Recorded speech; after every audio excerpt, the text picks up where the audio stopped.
তুই যা নতুন একটা পেজ খুললাম, ফলোয়ারও বাড়ে না, ভিডিও ভাইরাল হয় না। কোন জায়গাতে আগুন টাগুন লাগলে, দুর্ঘটনা ঘটলে তো একটা ভিডিও ভাইরাল হয়ে যেত গা। লাইভ টাইপ করে মেলাটি ফলোয়ার করে রাখতাম। ভাই ভাই, রাস্তার মধ্যে বিরাট বড় দুর্ঘটনা করছে, ব্যাক মানুষ মরে গেল, তাড়াতাড়ি আইন। কস কি এটাই সুযোগ, ঈদ লেগে গেছে গা। পেজের মধ্যে মেলাটি ফলোয়ার হইব, ভিডিও ভাইরাল হইব, লাইভে ঢুকে গে তাড়াতাড়ি। চশমাটা বিন্দা লই। দর্শক দেখুন, ভয়ঙ্কর দুর্ঘটনা, অ্যাক্সিডেন্ট হয়েছে। দেখুন, বেশি বেশি লাইভটা শেয়ার করবেন, কমেন্ট করবেন, তাইলে এরা ভালো হয়ে যাবে গা।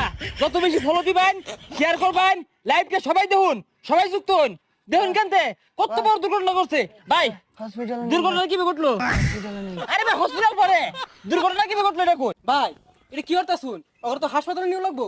আরে হাসপাতালও না, লাইভ করতাছি, লাইভ ভাইরাল হয়ে গেছে গা, বহুত লোকে দেখতাছে। আমার আইডি তখন না রিচ হয়ে গেছে গা। তোমরা থাও, সমস্যা নাই।